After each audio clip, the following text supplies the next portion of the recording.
Jasmine Lin stood at the entrance of Veritas Tower, clutching her portfolio with white-knuckled hands. "I'm here to present our acquisition proposal to the board," she said, the words she'd rehearsed countless times still feeling foreign on her tongue. The security guard behind the imposing marble desk eyed her skeptically, taking in her simple blazer and practical shoes clothing that screamed she didn't belong in this cathedral of corporate power. "Before we jump back in, tell us where you're tuning in from, and if this story touches you, make sure you're subscribed, because tomorrow I've saved something extra special for you." "Your name?" the guard asked, scrolling through his tablet with practiced indifference. "Jasmine Lin, representing Horizon Ventures." His eyebrows lifted slightly as he scanned the list again. "You're not on the list. The board meeting is strictly invitation only." Jasmine's heart sank. After months of preparation, countless sleepless nights, and her entire career riding on this presentation, she couldn't be stopped by a security guard and a missing name. "There must be some mistake," she insisted, trying to keep the desperation from her voice. "Morgan Chen personally confirmed my appointment yesterday." The guard's expression hardened. "Mr. Chen doesn't handle appointment scheduling, and I don't see your name or your company on today's calendar. I'm going to have to ask you to leave." Behind her, the massive glass doors swished open, admitting a rush of cold air and the unmistakable presence of someone important. Conversations hushed, and employees straightened as a tall man in an impeccably tailored suit strode toward the security desk. "Is there a problem here, Dennis?" His voice was deep, authoritative. "No problem, Mr. Donovan. Just someone who's not on the list trying to get into the board meeting." Jasmine turned to face Nathan Donovan, CEO of Veritas Technologies, and one of the most powerful men in the industry. His dark eyes studied her with clinical detachment, like a scientist examining an unexpected variable in an experiment. "I'm Jasmine Lin," she said, extending her hand with more confidence than she felt. "I'm here to present Horizon's proposal to the board." Something flickered across Donovan's face, recognition, perhaps, or curiosity. He leaned toward the security guard and said in a low voice that Jasmine barely caught, "She owns the place." The guard's eyes widened as he looked between them. "Sir?" "Let her up, Dennis. She has more right to be in that boardroom than half the people already there." Donovan straightened and gestured toward the private elevators. "Ms. Lin, I believe. They're waiting for you." Confused but relieved, Jasmine followed him, conscious of the stairs tracking their movement across the lobby. Inside the elevator, Donovan inserted a key card and pressed the button for the 50th floor. "I apologize for the confusion," he said, not looking at her. "Security protocols have been heightened recently." "Thank you for intervening," Jasmine replied carefully, studying his profile. "But I'm curious about what you told the guard." "I don't own Veritas." The elevator climbed silently for several floors before Donovan responded. "Not yet, but after today's meeting, you might." The cryptic statement hung between them as the elevator continued its smooth ascent. Jasmine's mind raced. Was this some kind of test, a mind game? Veritas Technologies was worth billions. She was here to propose a partnership, not an ownership change. "I think there's been a misunderstanding. Horizon is interested in acquiring a minority stake in your AI division." "Not. I know exactly why Horizon sent you," Donovan interrupted, his voice cool. "The question is whether you know why you're really here." The elevator doors opened to reveal a reception area of gleaming marble and steel. A sleek digital sign displayed today's meeting: Board of Directors, Special Session, Succession. Planning, Jasmine frowned. This wasn't the merger and acquisition meeting she'd prepared for. "Mr. Donovan, I think there's been a mistake. I'm here to discuss the partnership between Horizon and Veritas." He checked his watch, a subtle, expensive timepiece that probably cost more than her annual salary. "Walk with me," he said, not waiting for her response.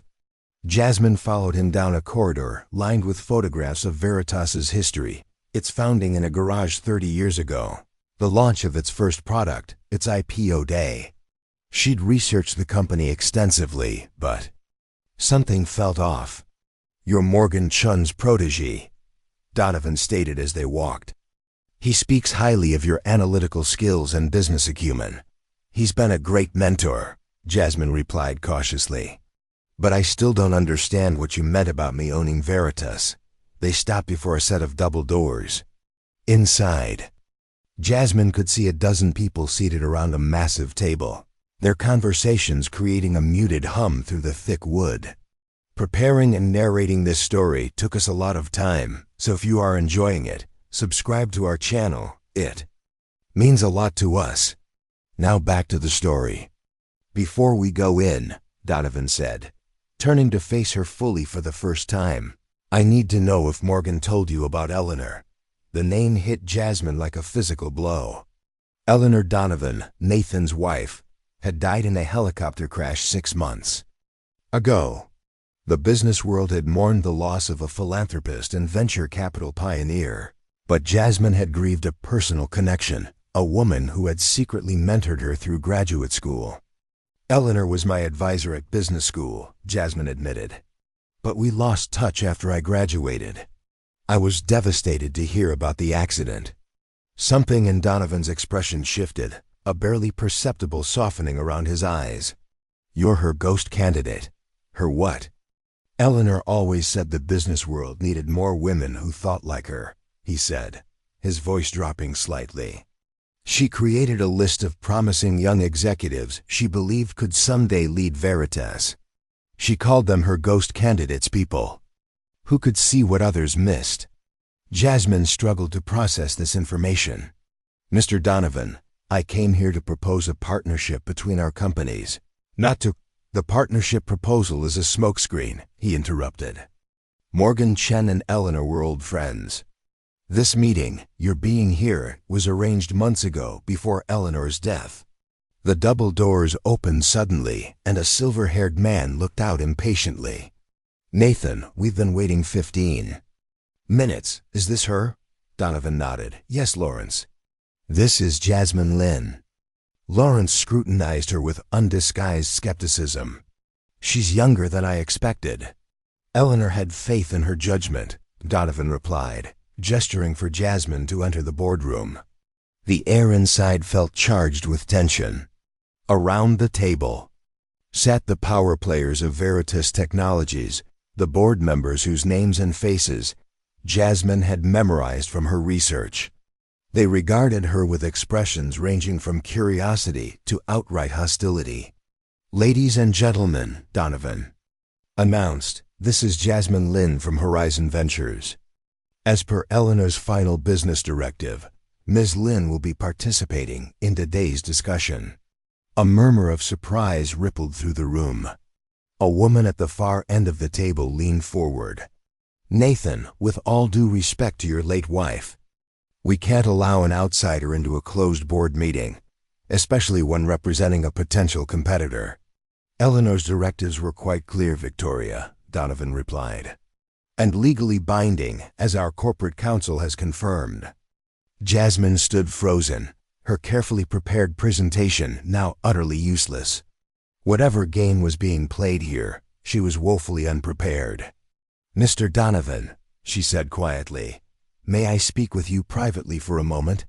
He nodded, and they stepped back into the hallway, closing the door on the boardroom's tension. "What is going on?" Jasmine demanded once they were alone. "I came here to discuss a straightforward business proposal, and suddenly I'm thrust into some succession planning meeting because of a connection to your late wife that I didn't even know was significant." Donovan's composed facade cracked slightly, revealing exhaustion beneath. "Eleanor left very specific instructions in her business will. She believed Veritas was vulnerable to a hostile takeover from within, orchestrated by someone on the board. And what does that have to do with me? Eleanor trusted you. She believed you could spot the inconsistencies in our financials that would reveal who's been working against the company's interests. He ran a hand through his dark hair, a gesture that seemed uncharacteristically human for someone so controlled. I've spent 6 months trying to unravel this mess, and I'm no closer to answers. Jasmine felt a chill run through her. You think someone on your board is sabotaging the company? Why would they do that? Power, money, revenge. Donovan's expression darkened. Eleanor was convinced someone wanted to drive our stock price down enough to force a sale, then reap the benefits when it recovered under new management. The pieces started falling into place for Jasmine. And you think I can identify this person? How exactly? Eleanor said you have a gift for seeing patterns others miss. She said you once identified a multinational fraud scheme from nothing but quarterly reports. Jasmine remembered the case study from graduate school, a seemingly impossible puzzle that had kept her awake for 3 straight nights until she'd spotted the discrepancy everyone else had missed. Eleanor had been impressed, but Jasmine hadn't realized how much. Even if that's true, I can't just walk into a board meeting and start accusing people of corporate sabotage. I don't have the authority or the evidence. You'll have both, Donovan said, reaching into his jacket and withdrawing a sealed envelope. Eleanor left this for you. Jasmine stared at the envelope, her name written in elegant script across the front. How long have you had this? It was in Eleanor's personal safe, with instructions to be delivered to you only when you came to Veritas Tower. His expression was unreadable. I don't know what's inside.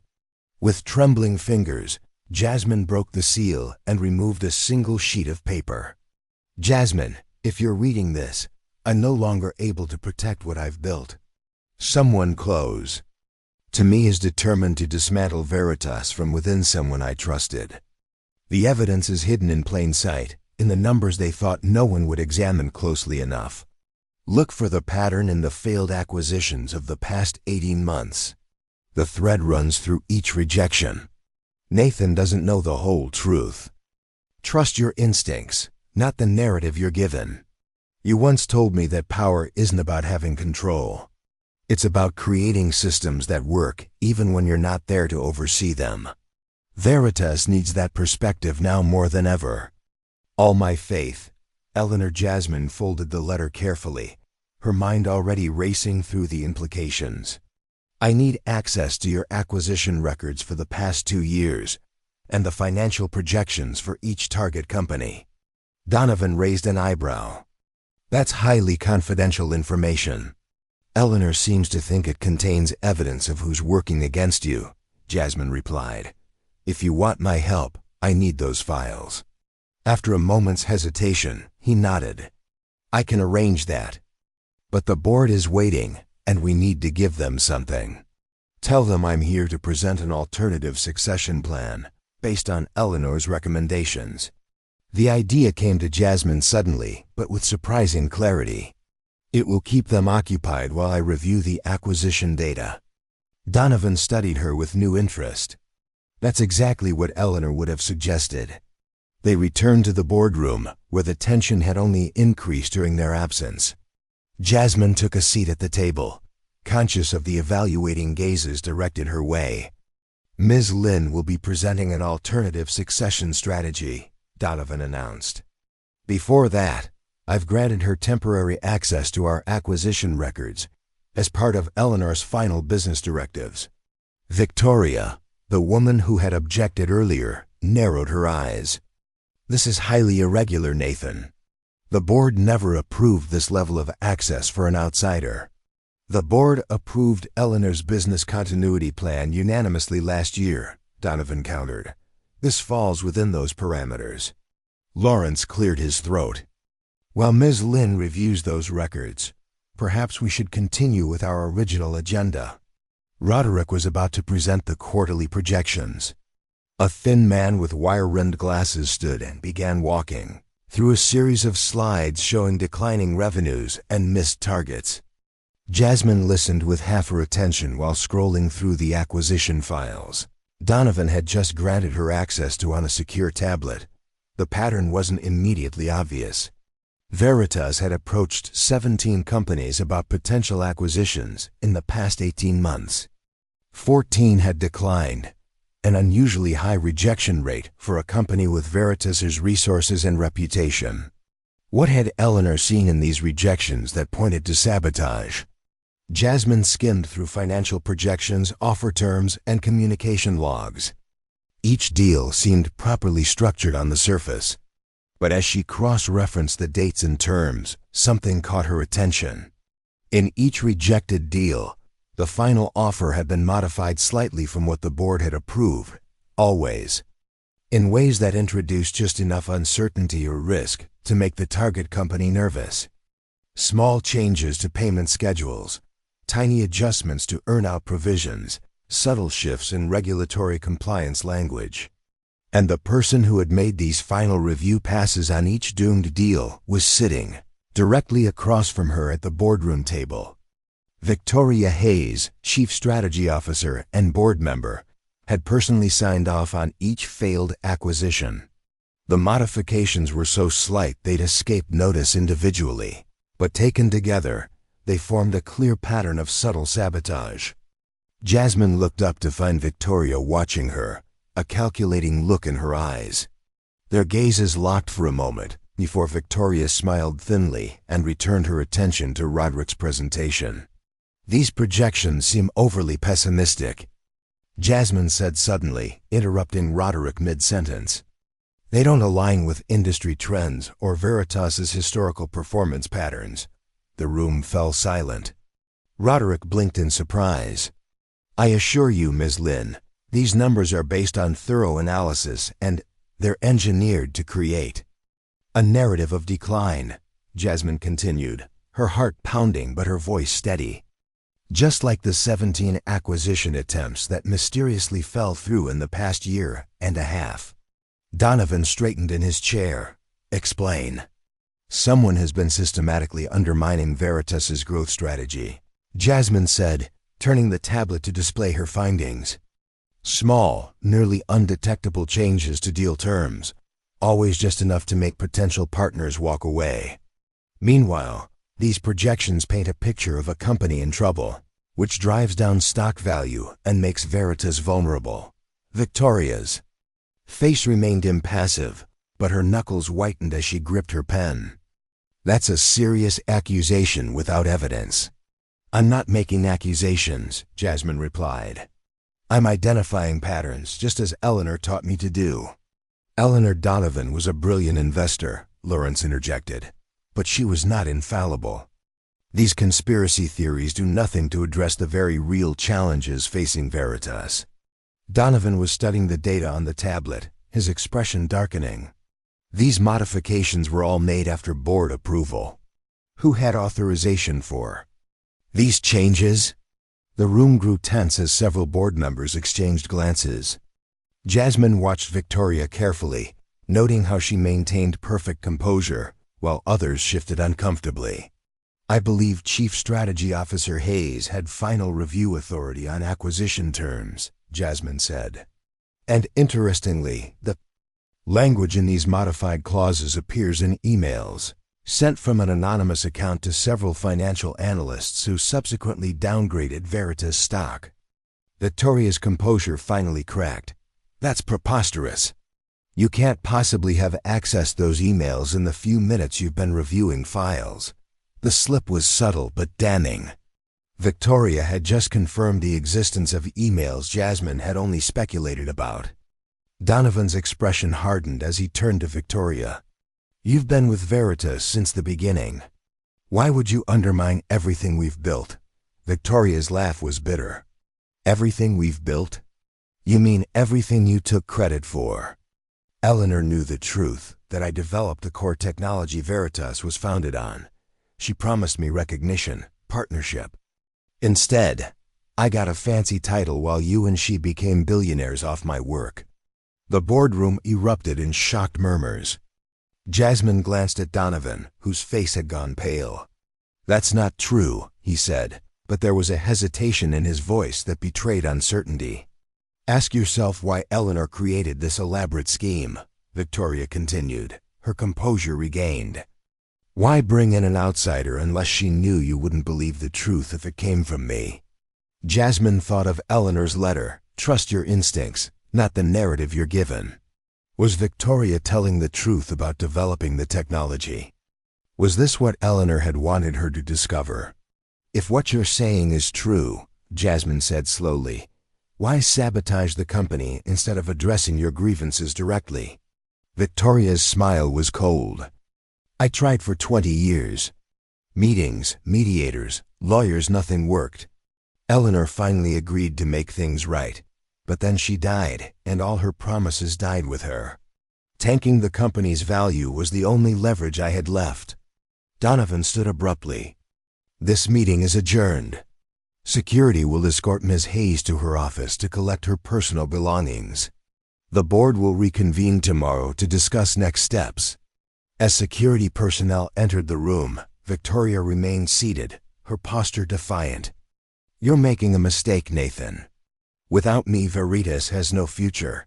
That's where you're wrong, Donovan replied. Eleanor always planned for the future. That's why Jasmine is here. After Victoria was escorted out, the remaining board members dispersed in a flurry of hushed conversations and concerned glances. Jasmine and Donovan remained in the now empty boardroom, the weight of what had just transpired hanging between them. Did you know? Jasmine asked finally. About Victoria's claims regarding the technology? Donovan's expression was troubled, as he stared out the floor-to-ceiling windows at the city below. I knew she contributed to the early development. The extent of it, he shook his head. Eleanor handled the technical side. She never indicated Victoria's role was that significant. But you're not certain, Jasmine pressed. No, he admitted. I'm not. Jasmine thought of the letter in her pocket. Eleanor had known this moment would come, had orchestrated it, even. But why involve Jasmine? What was the true purpose behind today's events? Eleanor's letter mentioned a pattern in the failed acquisitions, but not Victoria specifically, Jasmine said carefully. She wanted me to discover the truth on my own. Donovan turned to face her. And have you discovered the truth? Part of it, Jasmine replied. But I think there's more to Eleanor's plan than exposing Victoria's sabotage. He gestured to the chair beside him. Then help me understand what my wife was thinking. Jasmine sat, organizing her thoughts. Eleanor created this situation, bringing me here, giving me access to sensitive information, knowing I'd spot Victoria's manipulations. But why not just tell you herself before she died? Why the elaborate setup? Eleanor always played the long game, Donovan said, a hint of fondness breaking through his professional demeanor. Everything she did had multiple purposes, including selecting me as her ghost candidate, Jasmine mused. A term I still don't fully understand. Donovan hesitated, then reached for his tablet. After a few taps, he turned it toward Jasmine. On the screen was a document titled Succession Planning, Ghost Candidates. Eleanor created this program 5 years ago, he explained. She identified promising executives outside Veritas who embodied her business philosophy and vision. She mentored them secretly, preparing them to potentially step into leadership roles if something happened to her. Jasmine scanned the document, her surprise growing. There were 7 names on the list, each with detailed assessments and development plans. Her own name was at the top with a notation, primary successor board seat to be offered upon qualification event. Qualification event? She asked. A situation that would prove the candidate's abilities in a real-world scenario, Donovan explained. Eleanor believed leadership couldn't be assessed in hypotheticals. Understanding dawned on Jasmine. Today was my qualification event. Exposing Victoria was the test. Donovan nodded. According to this document, you've earned a seat on the Veritas board, if you want it. Jasmine sat back, stunned. This is a lot to process. I came here representing Horizon Ventures, not seeking a board position. I suspect Morgan Chun knew exactly what Eleanor had planned, Donovan said. The acquisition proposal was never meant to succeed. It was the vehicle to get you in this building. Jasmine thought of her mentor's knowing smile when he'd assigned her this presentation. Had Morgan been part of Eleanor's scheme all along? "What happens now?" she asked. "That depends on you," Donovan replied. "You've proven Eleanor's faith in you was well placed. Veritas needs someone with your perspective, someone who can see the patterns others miss. And Victoria's claims about developing the core technology." A shadow crossed Donovan's face.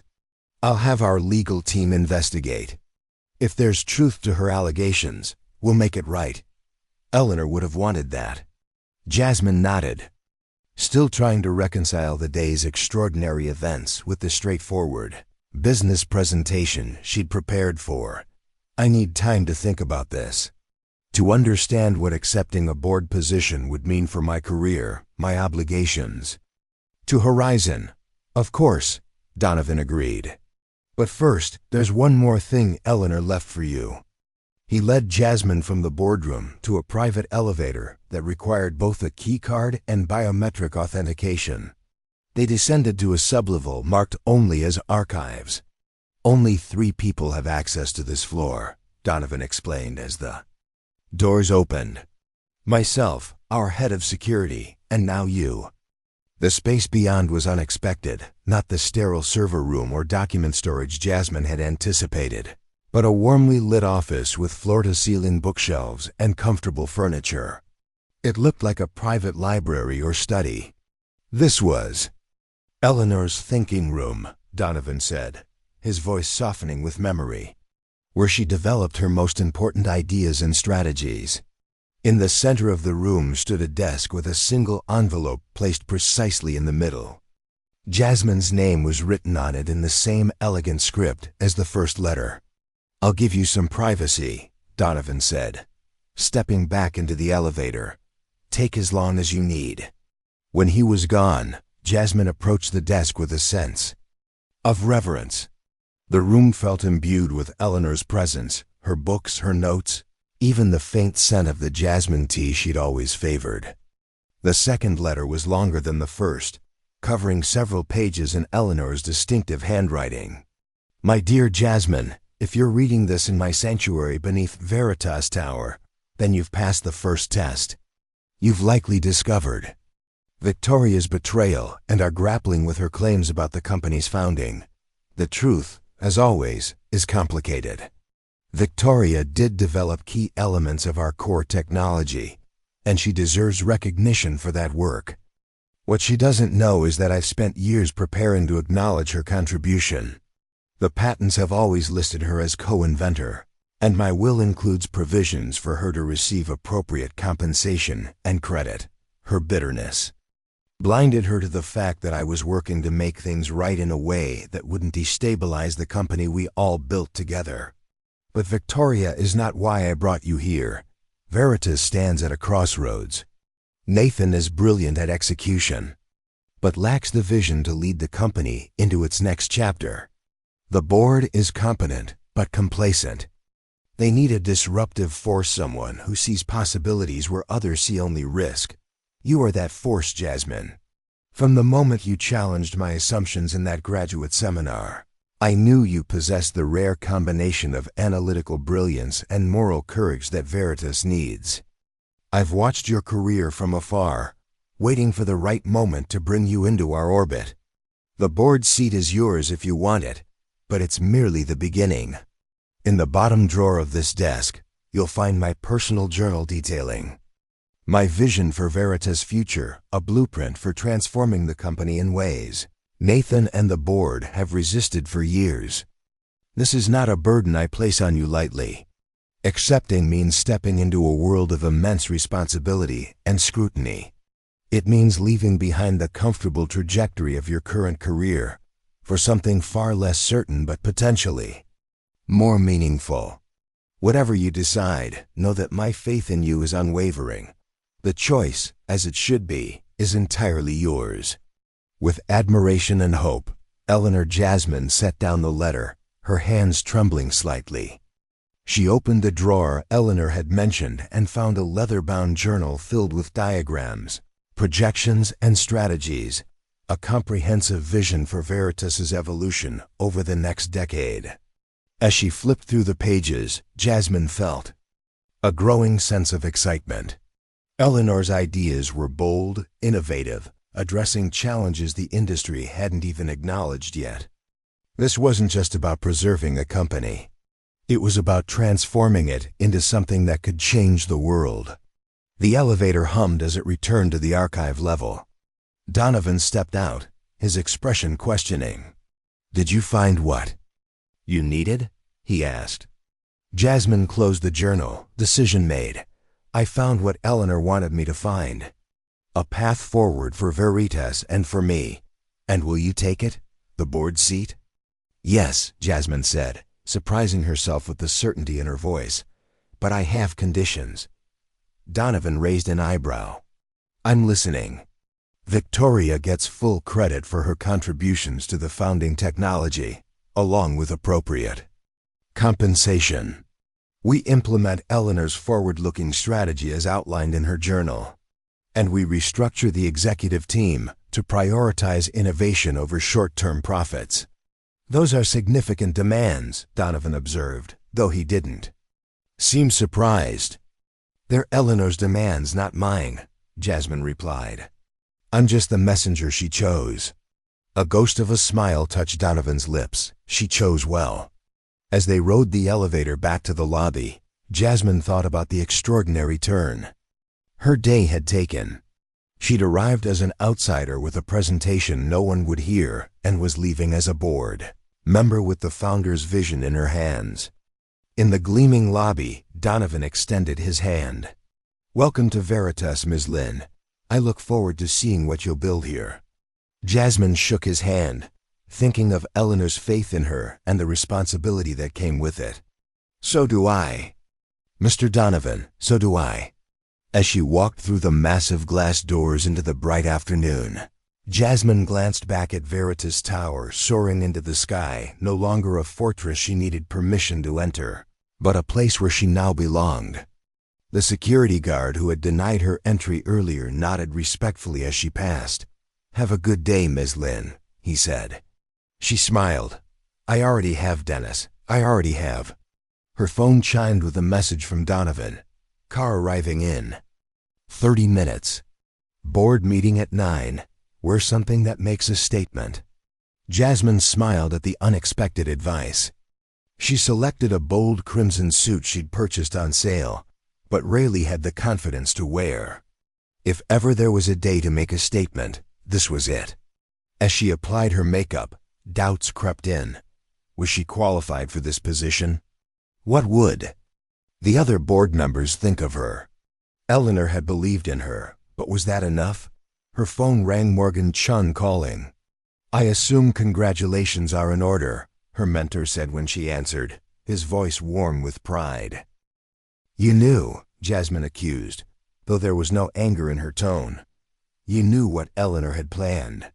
"I suspected," Morgan admitted. "Eleanor approached me about you years ago, but she swore me to secrecy.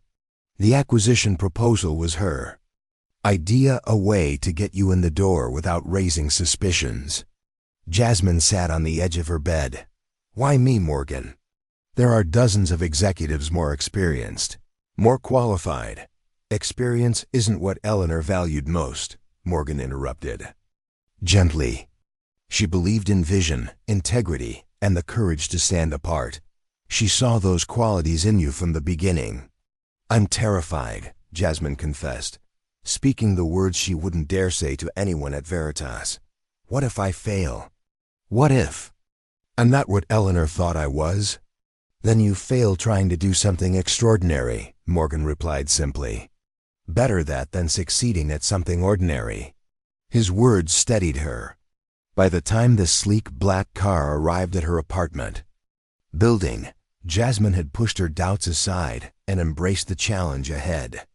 The driver, an older man with kind eyes, held the door for her. "Good morning, Ms. Lin. I'm Howard. I'll be your regular driver from now on." "Regular driver?"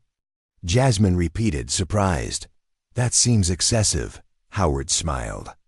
"Mr. Donovan." insisted. He said board members shouldn't have to worry about parking. As they merged into morning traffic, Jasmine noticed Howard watching her in the rearview mirror. "Is something wrong?" she asked. "Not at all," he replied. "It's just you remind me of Mrs. Donovan. She always treated everyone with respect, no matter their position." Jasmine felt a pang of emotion. "You knew Eleanor well?" 20 years as her driver," Howard said proudly. "I was there for her first meeting with Nathan, their wedding day, the IPO celebration." His expression softened with memory. "She was special, Mrs. Donovan. Had a way of seeing what others missed.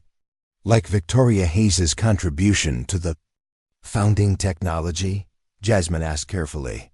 Howard's eyes flicked to hers in the mirror, then back to the road. "Mrs. Donovan didn't share company business with me," he said diplomatically. Then, after a pause, "but she was troubled in her final months. Made several trips to the company's original offices in Oak Ridge. Said she was setting things right before time ran out." Jasmine filed this information away. Oak Ridge was an hour outside the city, the garage where Veritas had started before moving to its gleaming tower downtown. "Howard, would you be willing to take me there sometime?" "To the original offices?" "Of course, Ms. Lin, whenever you'd like." They arrived at Veritas Tower earlier than necessary. Instead of heading straight to the boardroom, Jasmine asked Howard to wait while she made a detour. The research and development floor was already buzzing with activity despite the early hour. Engineers and developers hunched over workstations, the air filled with the soft clatter of keyboards and murmured technical discussions. Jasmine approached. "The reception desk. I'm looking for Raj Patel." The receptionist looked startled. "Do you have an appointment with Dr. Patel?" "No, but I think he'll want to speak with me." Jasmine handed over her newly minted board member identification. The receptionist's eyes widened. "Of course, Ms. Lin. Let me page him for you." Moments later, a tall man with salt and pepper hair and intelligent eyes behind wire-rimmed glasses emerged from a nearby lab. "Ms. Lin?" he asked, extending his hand. "Raj Patel. I understand you're our newest board member. How can I help you?" "I'd like to discuss Victoria Hayes's contributions to Veritas's founding technology," Jasmine said directly. Raj's expression didn't change, but his posture stiffened slightly. "Perhaps we should speak privately." He led her to a small conference room and closed the door. "That's a sensitive topic around here, especially after yesterday's events. News travels fast. I need the truth, Dr. Patel, not the official narrative." Raj studied her for a long moment before sighing. "Victoria was brilliant. She developed key algorithms that formed the backbone of our first product.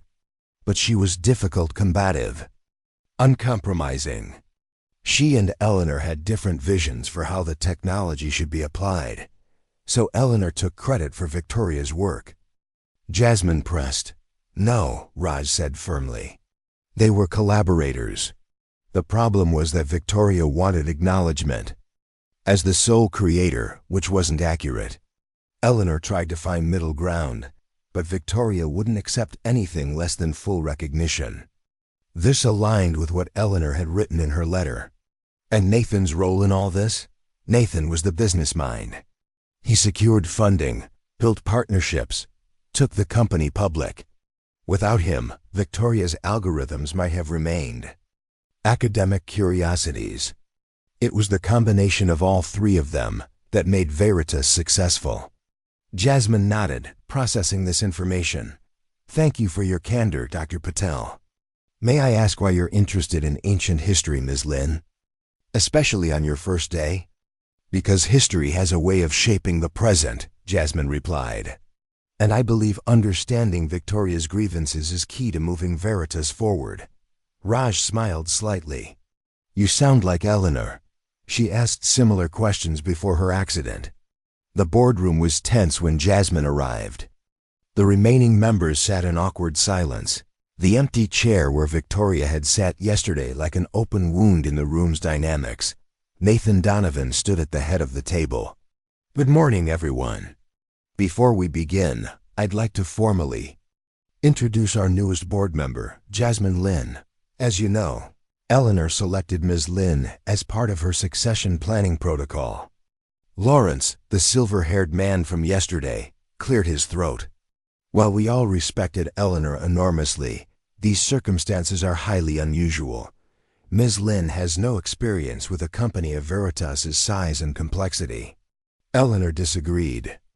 Donovan replied coolly, "And as per our corporate bylaws, her succession protocols are binding unless overturned by a 2/3 majority vote." Several board members shifted uncomfortably.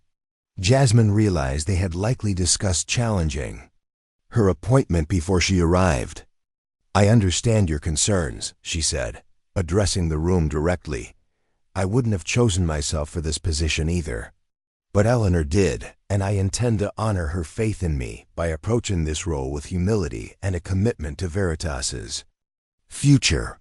An older woman with shrewd eyes, Jasmine recognized her as Margot Winters, former tech CEO and the board's longest-serving member, nodded approvingly. "Well said, Ms. Lin. I, for one, am curious to see what fresh perspective you bring." She turned to the others. Eleanor was never conventional in her thinking, but she was rarely wrong about people. "I suggest we give Ms. Lin the chance to prove herself before rushing to judgment." With that intervention, the tension in the room eased slightly. The meeting proceeded with discussions of quarterly projections, market strategy, and the inevitable questions about Victoria Hayes' departure. "The official statement says she resigned to pursue other opportunities," Lawrence said skeptically. "Is that the story we're sticking with?" "For now," Donovan replied. "Our legal team is reviewing her employment contracts and examining her claims regarding the founding technology." "And if her claims have merit?" Margot asked. Donovan glanced at Jasmine before answering. "Then we'll acknowledge her contributions appropriately and make restitution. Veritas stands for truth. It's time we lived up to our name." The statement surprised the board members, who exchanged glances. This was clearly a departure from Donovan's usual approach. When the meeting adjourned, Margot approached Jasmine. "Walk with me, Ms. Lin. My office has a view worth seeing." Margot's corner office was indeed impressive, with windows on two sides offering panoramic views of the city and the bay beyond. But Jasmine suspected the view wasn't the real reason for this invitation. "Eleanor and I were friends for 20 years, Margot said, confirming Jasmine's suspicion. "She told me about her Ghost Candidates program. I thought it was typically Eleanor brilliant, unorthodox, and slightly maddening to those of us who prefer straightforward approaches." Jasmine smiled. "That matches my limited experience with her. What did she tell you about Veritas's problems?" Margot asked bluntly. "That someone was undermining the company from within. We now know that was Victoria." "Victoria was a symptom, not the disease," Margot replied, surprising Jasmine. "This company has lost its way since the IPO. We've become risk-averse, prioritizing quarterly earnings over innovation. Victoria's sabotage only worked because the foundation was already cracking." Jasmine considered this. "Eleanor left me her journal. Her vision for Veritas' future." Margot's eyes lit up. "Did she now? And what does this vision entail?" "A complete pivot. Moving away from enterprise software toward integrated AI systems for climate science, healthcare, and education. Applying our technology to humanity's biggest challenges rather than just corporate efficiency." "Bold," Margot murmured. "Exactly what we need, and exactly what Nathan has resisted for years." "Why would he resist?" "It's clearly where the industry is heading," Margot sighed. "Nathan built this company on selling certainty to businesses. Eleanor's vision requires embracing uncertainty, taking risks on unproven markets. He's brilliant at executing a known strategy, but reimagining the company's purpose, that terrifies him." "Then why did Eleanor marry him?" Jasmine asked before she could stop herself. Margot laughed, not offended by the personal question. Because opposites complement each other in business as in life. Nathan provided the structure and discipline that Eleanor's visionary mind needed. Together, they were unstoppable. Her expression grew serious, until they weren't. What happened? About 2 years ago, things changed between them. Professional disagreements became personal. Eleanor wanted to pursue her new vision. Nathan insisted on staying the course. Margot walked to the window, looking out at the city. The accident happened at the worst possible time in their relationship. Jasmine felt a chill. Do you think it was really an accident? Margot turned, her expression sharp. What are you suggesting? I don't know, Jasmine admitted. But too many things don't add up. Eleanor's secret preparations, Victoria's sabotage, the timing of it all. Be careful, Ms. Lin, Margot warned. Questions like that could be dangerous if directed at the wrong people. Is Nathan the wrong people? Margot didn't answer directly. Nathan loved Eleanor, whatever their differences. But there are others with more to lose if Veritas changes direction. Board members with ties to companies that benefit from our current focus. Executives whose bonuses depend on maintaining the status quo. Before Jasmine could press further, Margot's assistant knocked and entered. I'm sorry to interrupt, but your next appointment is waiting. Think carefully about your next moves, Margot advised as Jasmine prepared to leave. Eleanor chose you for a reason, but she also placed you in a precarious position. Not everyone will welcome the changes her journal proposes. The warning followed Jasmine as she made her way to Eleanor's sanctuary beneath the tower. She needed time to think, to process everything she'd learned. The archive level was quiet, the air still with the weight of accumulated knowledge. Jasmine settled at Eleanor's desk and opened the journal again, diving deeper into the vision that had cost Victoria her career and perhaps Eleanor her life. Hours passed as Jasmine immersed herself in Eleanor's thoughts. The journal contained more than business strategy. It held personal reflections, doubts, and triumphs. Through its pages, Eleanor came alive again, her brilliant mind reaching across time to guide Jasmine forward. A section near the end caught Jasmine's attention. Nathan believes my accident changed me, made me reckless with the company's future. He doesn't understand that facing death clarified everything. We built Veritas to transform how businesses operate, but technology should serve humanity, not just commerce. The pivot will be painful, but necessary. The question is whether Nathan can make this journey with me, or if I must find another path forward. The entry was dated 3 weeks before Eleanor's death. Jasmine's phone chimed with a message from Donovan. Where are you? We need to discuss the press release about Victoria. She texted back, in the archives, come down when you can. Minutes later, the elevator hummed and Donovan stepped out. He looked tired, the weight of yesterday's revelations evident in the shadows beneath his eyes. You've been reading Eleanor's journal, he observed, noticing the open book on the desk. It's extraordinary, Jasmine replied. Her vision for Veritas goes beyond anything being discussed in the boardroom. Donovan sighed, taking a seat across from her. Eleanor was always looking 10 steps ahead. It made her brilliant but sometimes difficult to follow. Difficult because you disagreed with her direction? Jasmine asked carefully. His eyes narrowed. Slightly. You've been talking to Margot. Should I not have? Margot sees things in black and white. The reality was more complicated. He gestured to the journal.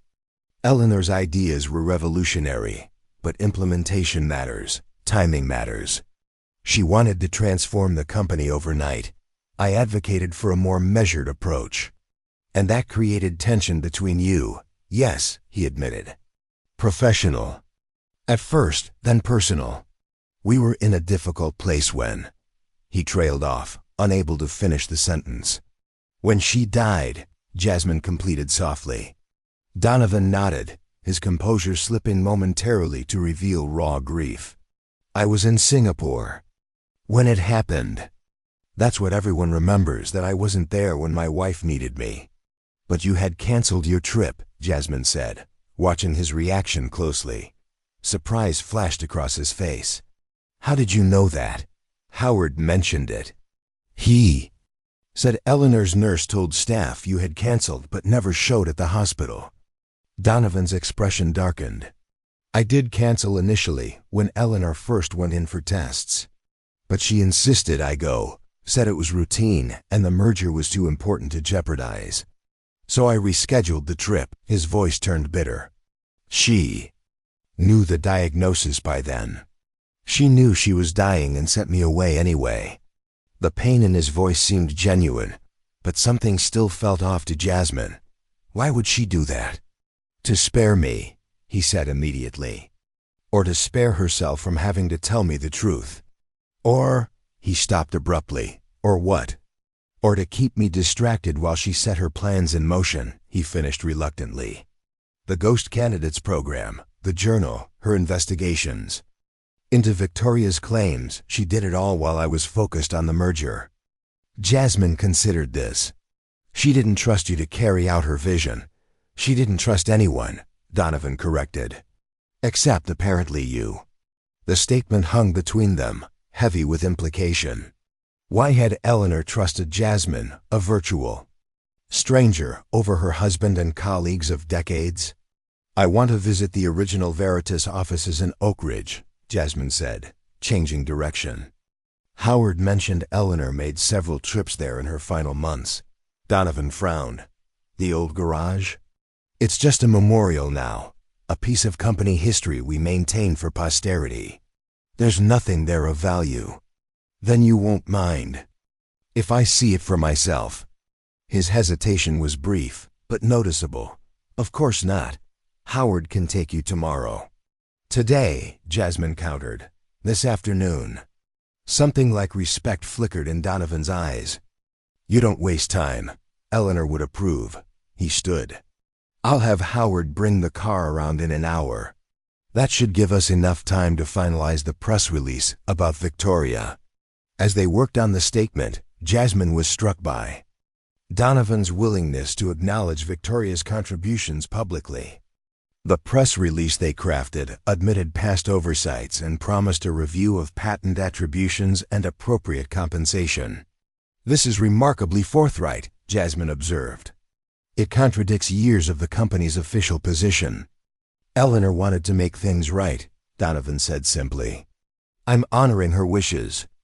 Even though it might damage your reputation, people will ask why you allowed this injustice to continue for so long. Let them ask, he replied with unexpected conviction. Some things are more important than reputation. Jasmine studied him, trying to reconcile this version of Nathan Donovan with the cold, calculating CEO she'd first encountered. Was this genuine growth or a calculated performance? Howard was waiting when they emerged from the tower an hour later. The drive to Oak Ridge took them through industrial districts and past aging office parks, a stark contrast to the gleaming downtown they'd left behind. The company's first real home, Howard announced as they pulled up to a renovated garage. Attached to a small office building, a discreet plaque identified it as the birthplace of Veritas Technologies. I'll wait here, Donovan said, making no move to exit the car. You're not coming in? Jasmine asked, surprised. I haven't been back here since we moved downtown, he admitted. Too many memories. Jasmine entered alone, finding herself in a carefully preserved shrine to innovation. Old computers and prototype devices filled glass cases. Photos on the photos, on the photos on the photos. Walls showed younger versions of Donovan, Eleanor, and Victoria working together in this very space, their faces alight with the excitement of creation. A docent approached, offering a tour, but Jasmine declined. She wanted to explore on her own, to see what had drawn Eleanor back here in her final days. The main garage space had been transformed into a small museum, but a door at the back led to what had once been offices. Now it contained more memorabilia-framed code printouts, early marketing materials, awards. Jasmine examined everything carefully, looking for anything that might explain Eleanor's interest. Nothing stood out until she noticed a photo tucked in the corner of a display case, Eleanor and Victoria standing together beside a whiteboard covered in equations, both smiling triumphantly. The caption read, "Breakthrough moment.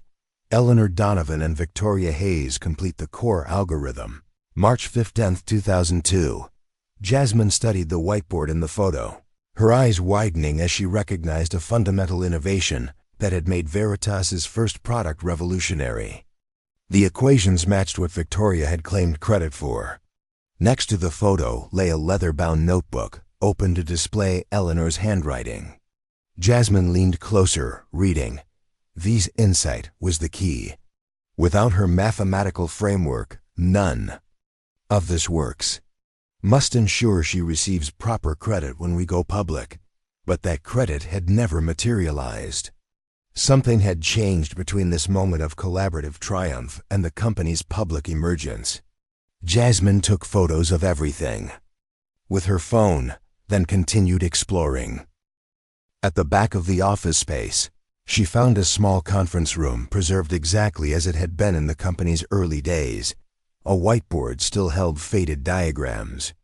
A table was surrounded by 3 chairs labeled with small plaques. Nathan Donovan, Eleanor Donovan, and Victoria Hayes.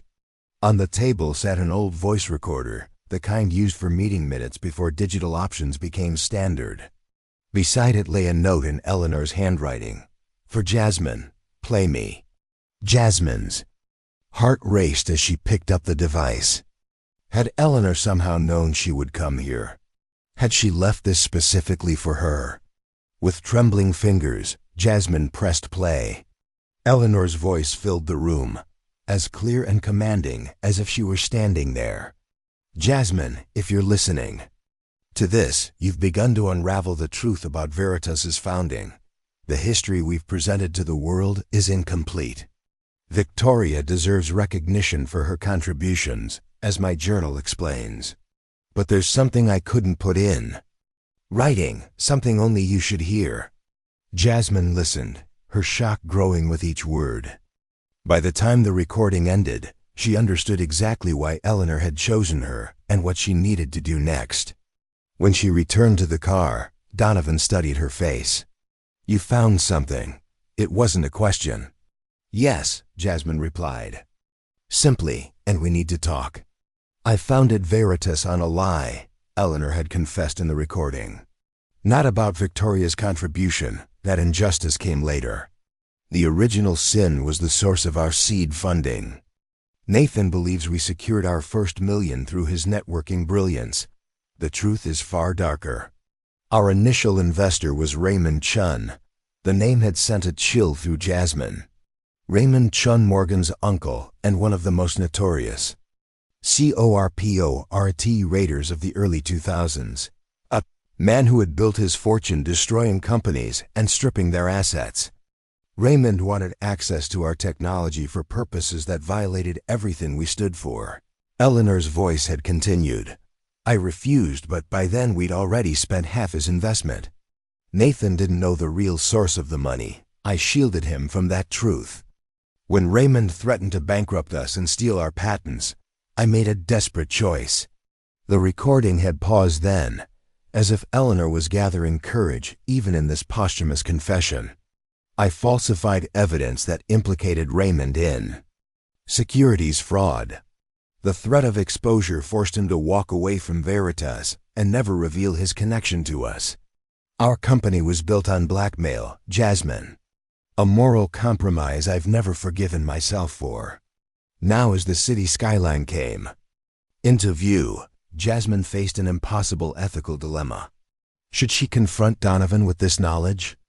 Would revealing the company's tainted foundation help or harm Eleanor's vision for its future? "Whatever you found," Donovan said suddenly, breaking the silence. "I'd prefer to discuss it somewhere private."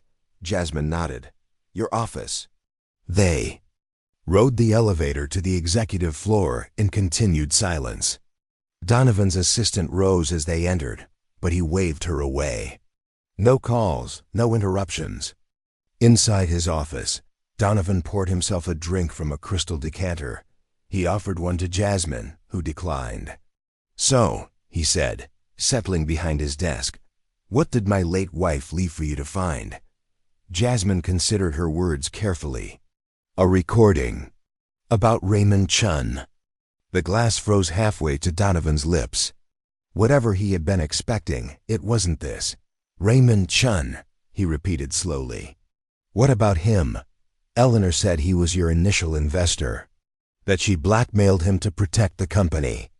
Donovan set the glass down untouched, his expression unreadable. "That's impossible. Our seed funding came from Axis Ventures. It's documented in our corporate history." "Axis was a shell company," Jasmine said, repeating Eleanor's explanation.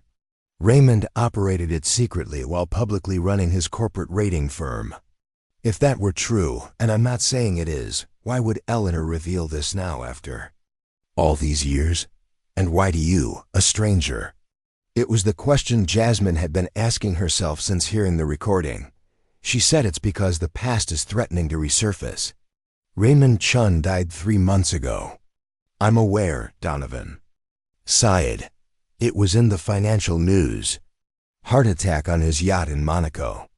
Before he died, he updated his will. According to Eleanor, he left all his records and correspondence to a journalist who's been investigating Veritas for years, including evidence of his early investment." Donovan stood abruptly. "This is absurd.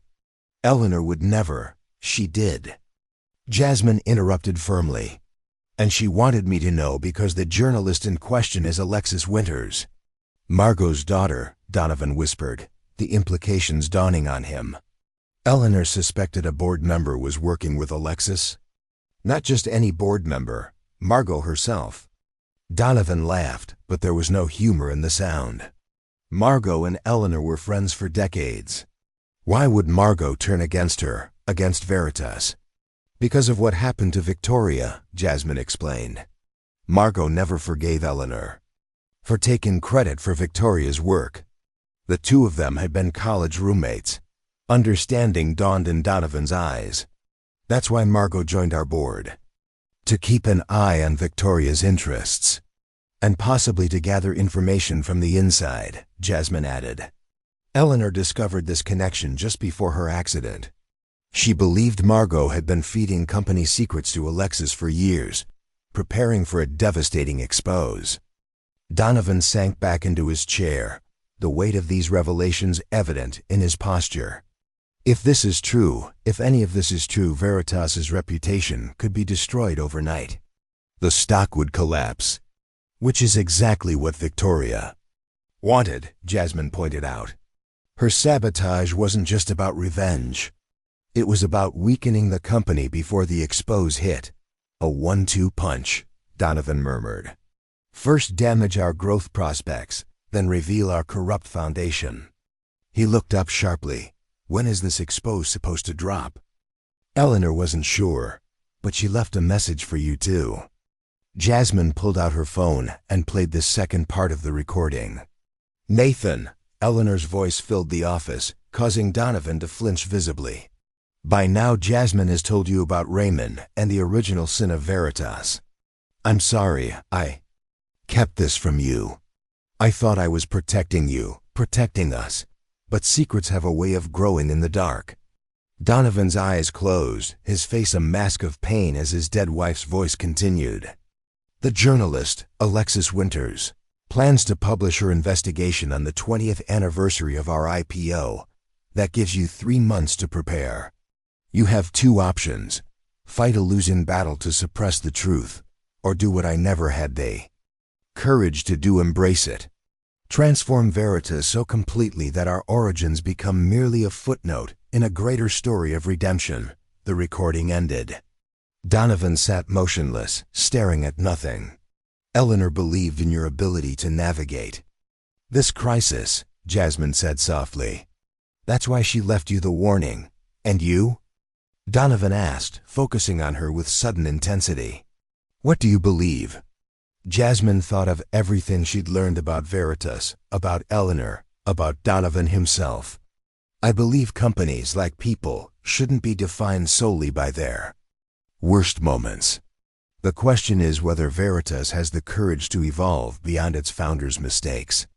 Including mine, Donovan said, a hint of bitterness in his tone. I may not have known about Raymond Chun, but I was complicit in sidelining Victoria.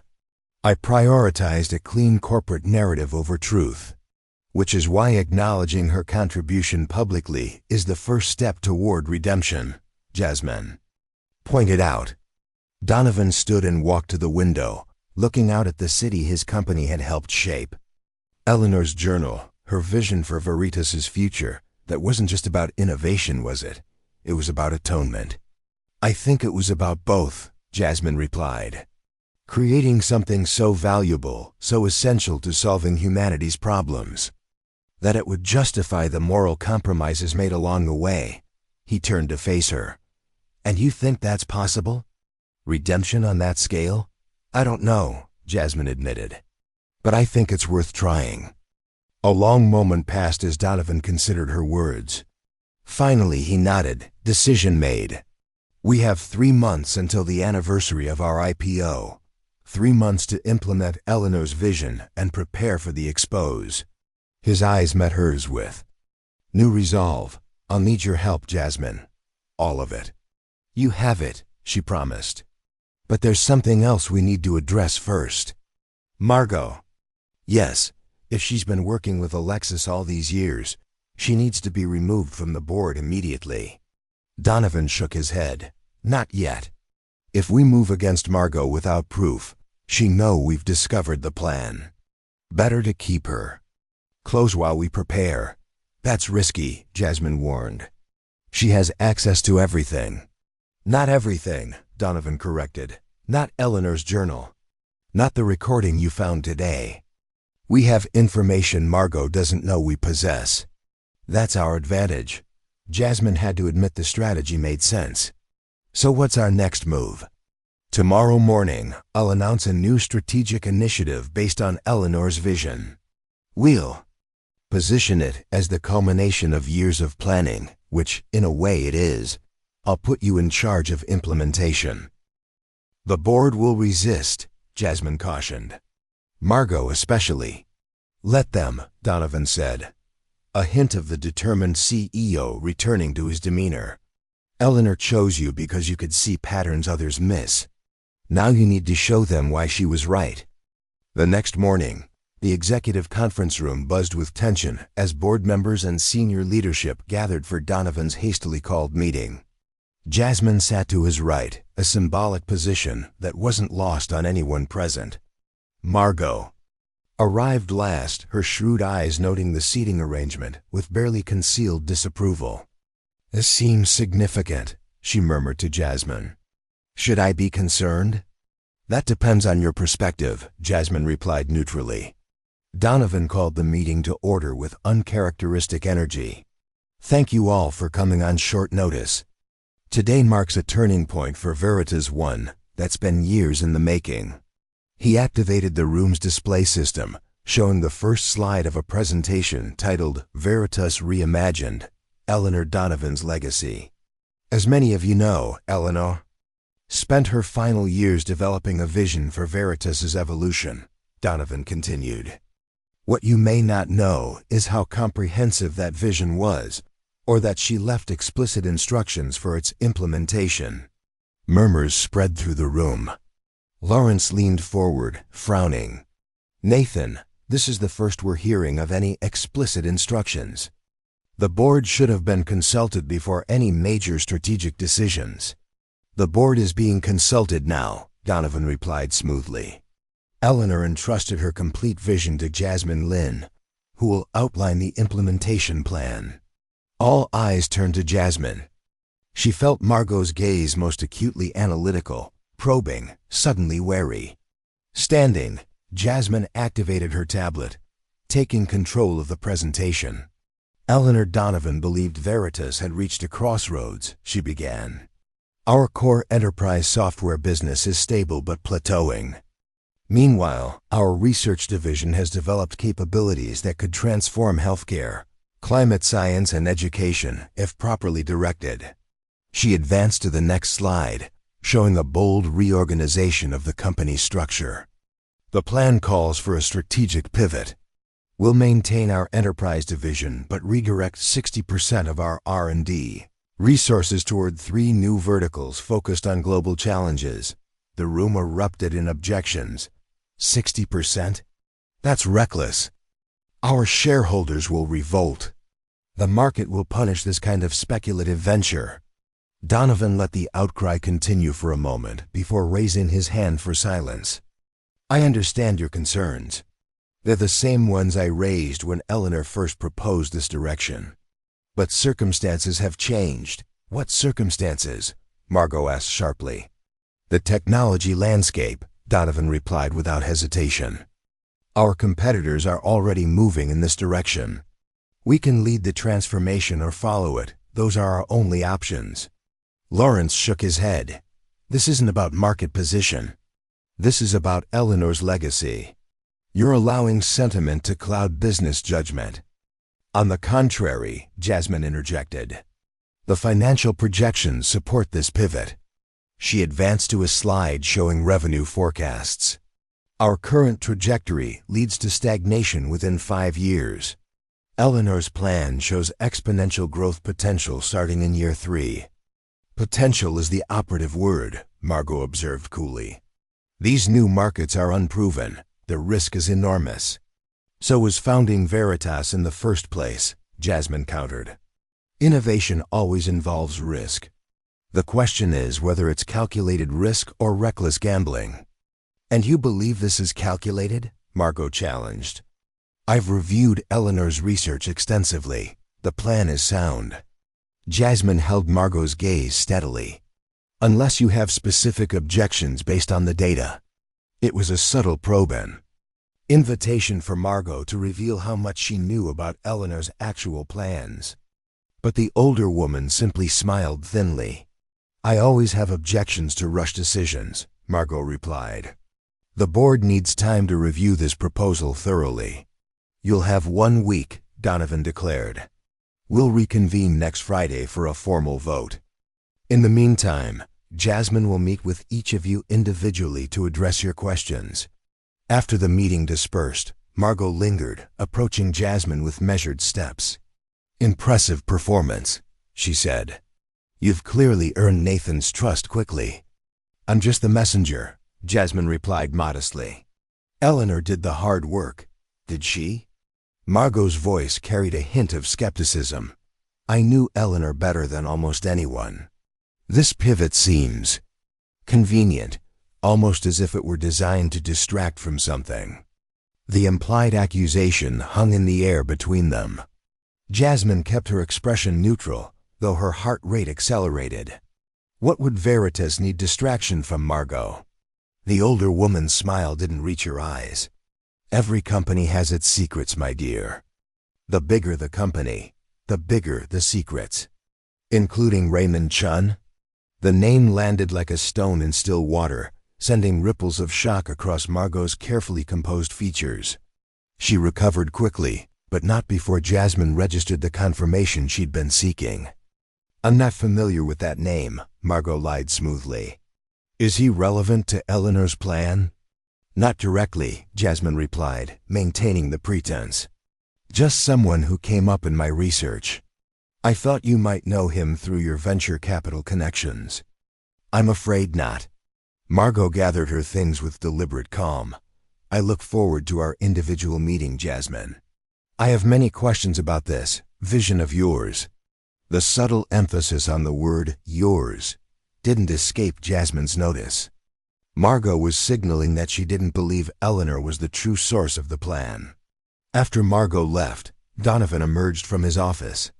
You mentioned Raymond Chun deliberately, he observed. That was risky. I needed to confirm her involvement, Jasmine explained. Did you see her reaction? She knows about Raymond. She's definitely working with Alexis. Donovan nodded grimly. Then we've correctly identified our opposition. The question is how much damage they can do in the next 3 months. There's another question, Jasmine added. If Margot has been planning this expose for years, why didn't she or Victoria ever use the Raymond Chun connection to damage Veritas directly? Why work through a journalist? Donovan considered this. Plausible deniability. If Margot leaked the information herself, she'd be violating her fiduciary duty to Veritas. This way, she can claim she had no knowledge of the expose until it breaks. Which means she needs to maintain her position on the board until then, Jasmine reasoned. She has as much reason to pretend everything is normal as we do. A delicate balance of deception, Donovan remarked. How very fitting for a company named Veritas. The irony wasn't lost on Jasmine. We need to move quickly. The individual meetings with board members are our chance to build support for Eleanor's plan before Margot can organize opposition. And we need to prepare for the worst-case scenario, Donovan added. If Alexis publishes before we're ready. Over the next days, Jasmine threw herself into implementing Eleanor's vision. She met with each board member, addressing concerns and building cautious support. Most were skeptical but willing to consider the pivot if the financial projections could be verified independently. Meanwhile, Donovan worked with the legal team to prepare for the Raymond Chun revelations. They couldn't prevent the expose, but they could shape the company's response acknowledging past mistakes, while emphasizing the transformative work Veritas was undertaking now. Jasmine's meeting with Margot was scheduled last, a tactical decision that gave her time to secure support from other board members first. They met in Margot's office, the atmosphere charged with unspoken tension. Your individual presentations have been effective, Margot acknowledged, gesturing for Jasmine to sit. Lawrence and Rivera are leaning toward supporting the plan. Chun remained skeptical. And you? Jasmine asked directly. Margot's smile was enigmatic. I'm reserving judgment until I understand your motives more clearly. My motives are simple, implementing Eleanor's vision for Veritas's future. Nothing is simple about Eleanor Donovan's legacy, Margot countered. Or about the way you suddenly appeared in our boardroom, with no relevant experience but somehow possessing Eleanor's complete trust. Jasmine met the challenge directly. You think I'm hiding something. I know you are. Margot leaned forward. What I can't determine is whether you're a willing participant or merely a pawn in someone else's game. Whose game would that be? Nathan's, perhaps. Or Victoria's, though that seems less likely now. Or even Eleanor's, reaching from beyond the grave to manipulate us all. The assessment was uncomfortably accurate. Jasmine decided to shift the dynamic. Why did you join Veritas's board, Margot? The truth this time. Something flashed in. The older woman's eyes respect, perhaps, at Jasmine's directness. To protect Victoria's interests. She was too volatile, too damaged by Eleanor's betrayal, to advocate effectively for herself. I offered a more diplomatic approach. And how did that evolve into working with your daughter on an expose? About Veritas's founding. Margot's composure faltered for just an instant. You're remarkably well-informed for someone who joined our company a week ago. Eleanor left comprehensive records, Jasmine replied, the half-truth coming easily. Including her suspicions about you and Alexis. Margot was silent for a long moment, clearly recalculating her position. What exactly do you think you know? I know Raymond Chun was Veritas's original investor through a shell company. I know Eleanor blackmailed him to protect the company when he tried to steal their technology. I know he left his records to Alexis when he died, and that she plans to publish her investigation on the anniversary of Veritas's IPO. The color drained from Margot's face. If you know all that, you should also know that Eleanor wasn't the hero of that story. Raymond may have been ruthless, but what Eleanor did was criminal. I'm not defending her actions, Jasmine said carefully. But I understand the impossible choice she faced. Do you? Margot's voice hardened. My daughter has spent 5 years piecing together this story, not just Raymond's investment, but the pattern of ethical compromises that built Veritas. Victoria's erasure was just the beginning. This was new information. What other compromises? Margot studied her with sudden interest. You don't know everything after all. No one does, Jasmine admitted. That's why I'm asking. After a calculating pause, Margot seemed to make a decision.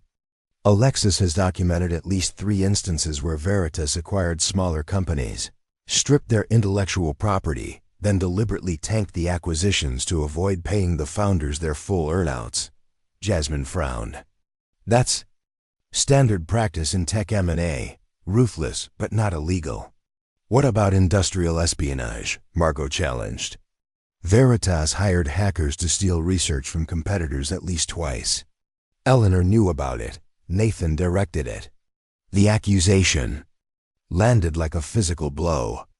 Jasmine struggled to reconcile this with the Nathan Donovan she'd come to know, the man grieving his wife, trying to honor her legacy. Do you have proof of these allegations? Alexis does, Margot replied. Former employees who've gone on record, internal documents that were never supposed to see daylight. Jasmine felt her carefully constructed understanding of Veritas crumbling. If these allegations were true, Eleanor's vision wasn't just about innovation or atonement, it was about covering up a pattern of corporate criminality. Why are you telling me this? Jasmine asked finally. Because I'm trying to decide if you're complicit or merely naive, Margot answered frankly. Whether you're worth saving when everything falls apart. I'm not interested in being saved. Jasmine replied, finding her resolve again. I'm interested in the truth, all of it. And in helping Veritas become the company Eleanor believed it could be, regardless of its past. Margot laughed softly, though there was no humor in the sound. Idealism. That's what Eleanor saw in you. She had it once too, before ambition corrupted it. Is that why you're helping Alexis destroy the company? Revenge for Eleanor's lost idealism? Not destruction, Margot corrected. Accountability, there's a difference. And what happens to the thousands of Veritas employees when the stock collapses? The researchers whose work could actually help solve critical problems. Are they just collateral damage in your pursuit of accountability? The question seemed to give Margot pause. What would you suggest as an alternative? Implementation of Eleanor's vision with full transparency about the company's past, Jasmine proposed. Public acknowledgement of Victoria's contribution. A commitment to ethical business practices going forward with independent oversight. Pretty words, Margot observed. But Nathan would never agree to such transparency. He has too much to lose. He already has, Jasmine countered. The press release about Victoria goes out tomorrow. The strategic pivot will be announced next week, pending board approval. Nathan is committed to Eleanor's path forward. Margot's expression revealed genuine surprise. Then he's either changed dramatically or he's planning something neither of us anticipates. The meeting concluded with an uneasy truce.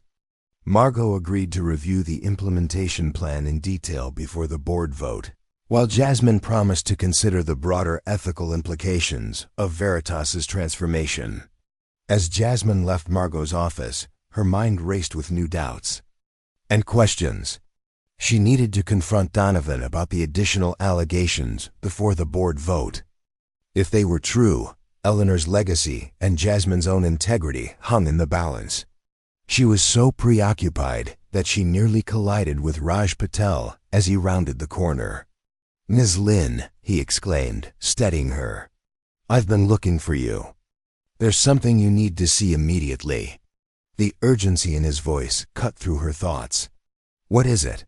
"It's about Eleanor's accident," Raj said, lowering his voice. "I don't think it was an accident at all. Artifact ID equals part 4. Type equals text markdown title equals. You're not on the list part 4. Greater than Jasmine followed Raj to his lab, her mind still reeling from Margot's revelations. The research floor was nearly empty at this late hour, their footsteps echoing in the sterile hallways. "I should have come forward sooner," Raj said as he swiped his security badge at an unmarked door. But I needed to be certain before making such an accusation. The room they entered wasn't a standard lab. Instead of equipment and workstations, it contained a single large table covered with documents, photos, and what appeared to be mechanical components. At 7:45 a.m., Jasmine arrived at Veritas Tower. Howard was waiting with the car, his expression solemn but determined. Raj had texted confirmation that the evidence packets were prepared and hidden in the boardroom. "Ready?" Howard asked as he held the door for her. "As I'll ever be," Jasmine replied. Margot was already waiting in the boardroom, her elegant posture betraying tension. "This had better be significant, Ms. Lin. I've rearranged my entire morning." "It is," Jasmine assured her, placing a flash drive on the table. "Everything you need for your daughter's story, and much more than you expected." Margot eyed the drive skeptically. "What's your angle? Yesterday you were trying to prevent the expose." "Yesterday I didn't know Nathan Donovan was responsible for Eleanor's death." Margot's composure cracked. "That's an extraordinary accusation, with extraordinary evidence to support it," Jasmine replied, outlining what she and Raj had discovered. As she spoke, Margot's expression transformed from skepticism to shock to cold anger. "If this is true, Nathan didn't just betray Eleanor, he betrayed the entire company." "Yes, and he's been working with Raymond Chun all along, the very man Eleanor blackmailed to protect Veritas." Margot shook her head in disbelief. "The irony is almost too perfect. Eleanor's great secret, her original sin in Nathan, was perpetuating it behind her back. Will you help us?" Jasmine asked directly. "Your daughter's story needs to include the full truth, not just Eleanor's compromises but Nathan's betrayal and possible murder." Before Margot could answer, the boardroom door opened. Nathan Donovan stood in the threshold, his expression unreadable as he took in the scene before him. "A private meeting?" he observed coldly. "How interesting." Jasmine's heart raced, but she kept her voice steady. "We were just discussing some new information relevant to the strategic pivot. I'm sure you were." Nathan stepped into the room, closing the door behind him. "Information from Raj Patel's unauthorized investigation, perhaps? Or from Eleanor's encrypted files?" The casual mention of what should have been secret sent a chill through Jasmine. He knew. Somehow he already knew what they had discovered. "Your security team is quite thorough," she acknowledged, trying to buy time. The other board members would be arriving soon. "They are," Nathan agreed. "Just as they were when they monitored Eleanor's activities in her final months. A necessary precaution, given her increasingly erratic behavior." "Erratic?" Margot repeated incredulously. "Is that how you justify having your wife watched? Having her communications monitored?" Nathan's smile was cold. "You of all people should understand, Margot. You've been watching me for years on Victoria's behalf. We all monitor those we can't trust." "And did you monitor the maintenance of Eleanor's helicopter as well?" Jasmine asked pointedly. Something dangerous flashed in Nathan's eyes. "Be very careful with your next words, Ms. Lin. Accusations of murder aren't made lightly, even with Eleanor's carefully curated evidence." "So you admit the evidence exists?" "I admit Eleanor was building a case against me based on her paranoid delusions," Nathan replied smoothly. "She became convinced I was undermining her vision, working against her interests. In reality, I was protecting Veritas from her increasingly reckless plans. By conspiring with Raymond Chun?" Jasmine challenged.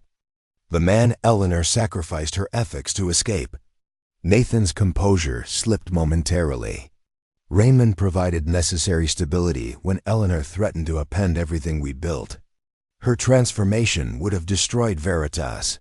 Or saved it," Margot interjected, "from becoming just another soulless tech monopoly." Nathan laughed bitterly. Such idealism, from the woman who spent years helping her daughter prepare a hit piece designed to tank our stock price. The three of them stood in a triangle of tension, each holding cards the others couldn't fully see.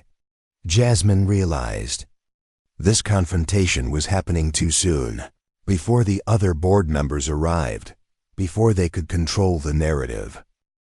"What happens now?" she asked, glancing at her watch. 10 minutes until the official meeting time. "That depends on your next move," Nathan replied. "The strategic pivot you and Raj have been promoting, it dies today. The board will never approve it once they see evidence of your conspiracy with Margot to undermine Veritas's leadership." "Our conspiracy?" Margot repeated incredulously. "A board member secretly working with her journalist daughter, and a new executive who gained her position under false pretenses, both plotting to force a radical restructuring that would benefit your personal interests while damaging shareholder value." Nathan's smile was triumphant. The narrative writes itself. Jasmine realized he was right.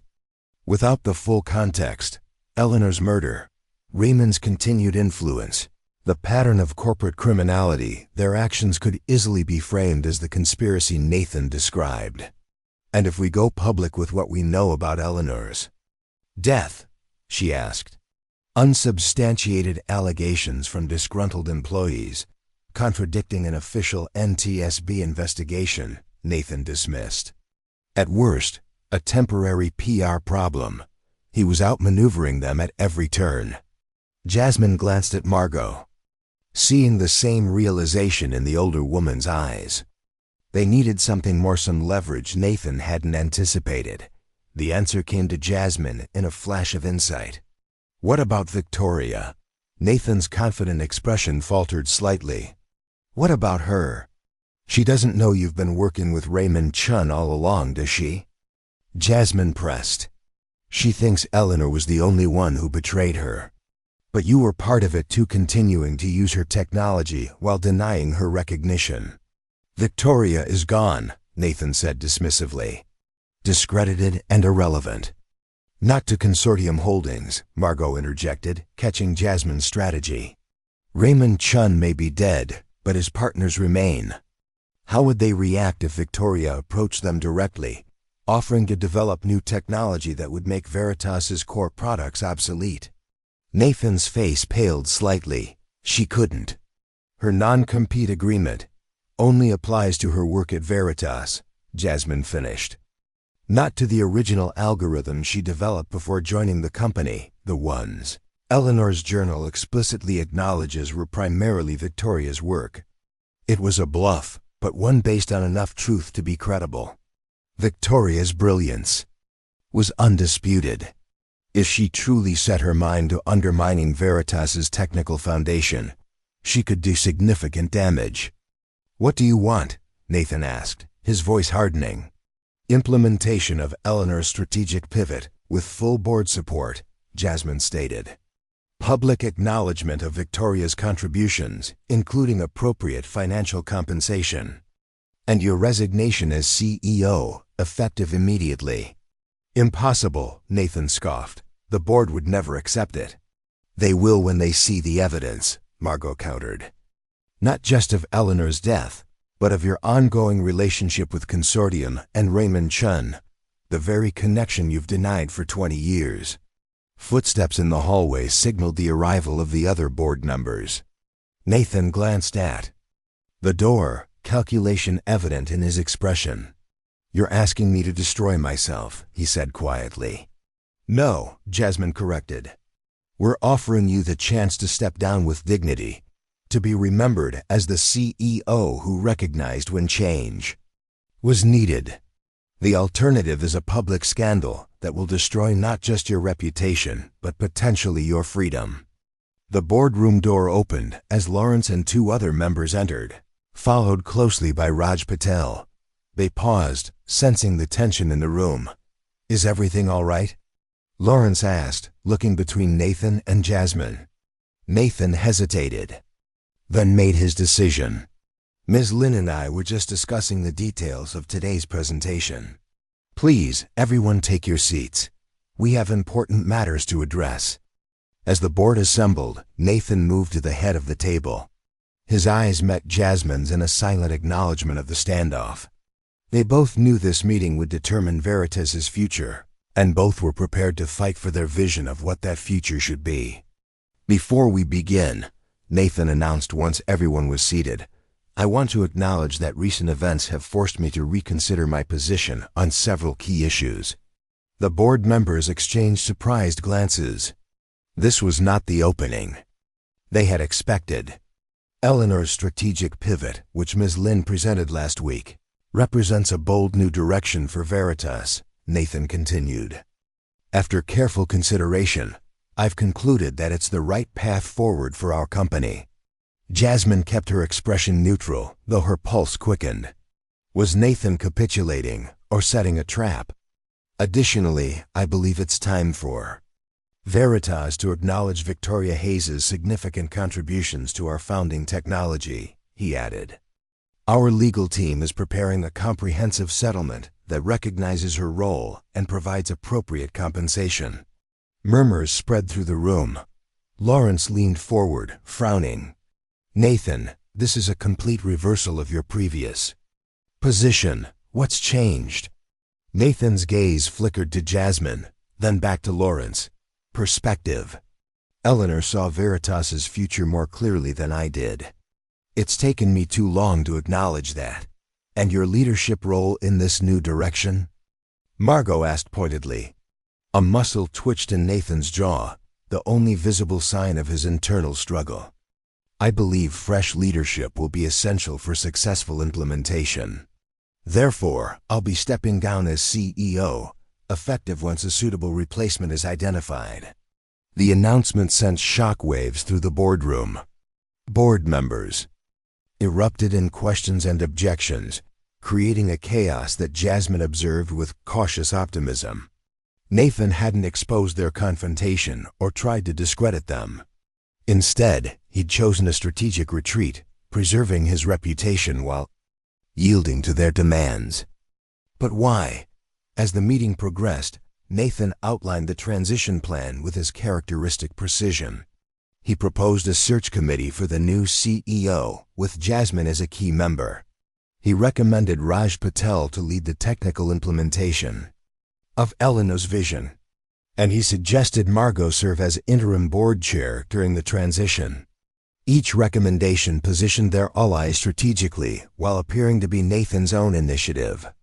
It was a masterful performance, the corporate equivalent of falling on his sword, with such grace that observers might mistake it for a dance.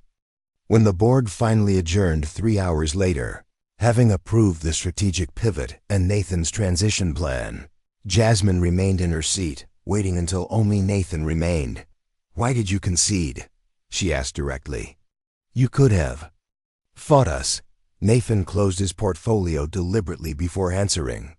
"Because Eleanor was right about one thing: Veritas needs to evolve.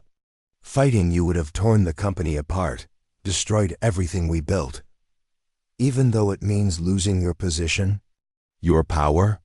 "I'm not losing anything I haven't already lost," he replied, a hint of genuine emotion breaking through his composed exterior.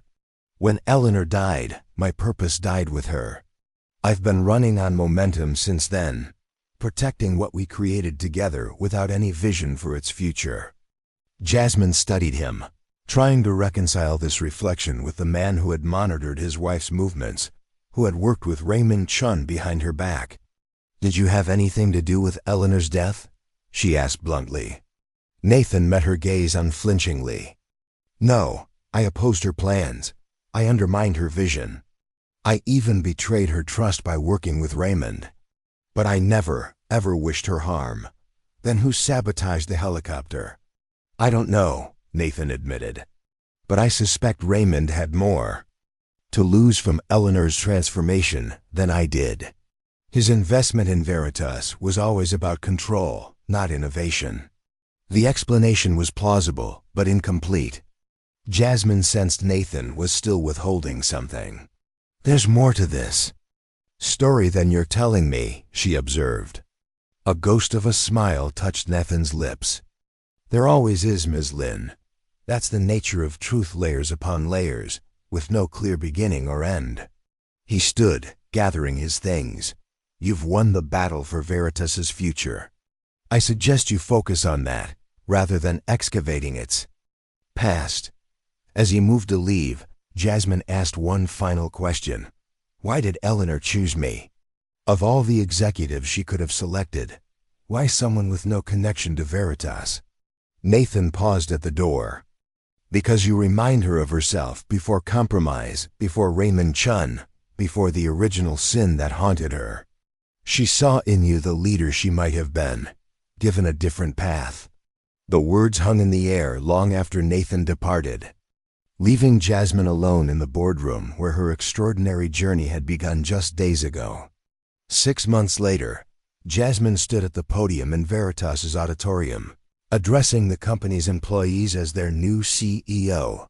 The transition had been smoother than anyone anticipated, with Nathan supporting the process fully before retiring to focus on philanthropy. Today we launched the first initiatives of our strategic pivot, Jasmine announced to enthusiastic applause. Climate modeling systems for developing nations. Diagnostic AI for underserved medical facilities. Educational platforms that adapt to individual learning styles. In the front row, Raj Patel nodded approvingly. Beside him sat Victoria Hayes, recently returned as Chief Innovation Officer with full recognition of her founding contributions. Their collaboration had already produced breakthroughs that validated Eleanor's vision. Veritas means truth, Jasmine continued. For too long, our company failed to live up to that name. We hid from uncomfortable realities about our founding, our practices and our purpose. No more. She glanced toward the back of the auditorium where Margot stood with her daughter Alexis. Their expose had been published last month, not as a takedown, but as a case study in corporate redemption. It detailed Veritas's complicated history alongside its ambitious transformation, holding the company accountable while acknowledging its efforts to change. Eleanor Donovan believed technology should serve humanity, not just commerce, Jasmine concluded. Today, we honor that belief not with words but with action. The path forward won't be easy. Transformation never is. But as Eleanor wrote in her final journal entry, the measure of your vision isn't what you accomplish alone, but what you inspire others to continue after you're gone. As the audience rose in a standing ovation, Jasmine thought of her first day at Veritas Tower, standing before a skeptical security guard, her name nowhere on his list, uncertain if she belonged. "You're not on the list," the guard had said, not knowing that she would one day lead the company that towered above them both. Eleanor had seen it, though. Had known that sometimes the most transformative leaders are the ones who arrive unexpected, unheralded, and unrecognized until someone whispers the truth. She owns the place. Not through wealth or privilege or inheritance, but through vision, perseverance, and the courage to stand for truth when others falter. That was Eleanor's true legacy and the foundation upon which Jasmine would build Veritas's future. Up next, you've got 2 more standout stories right on your screen. If this one hit the mark, you won't want to pass these up. Just click and check them out. And don't forget to subscribe and turn on the notification bell so you don't miss any upload. From us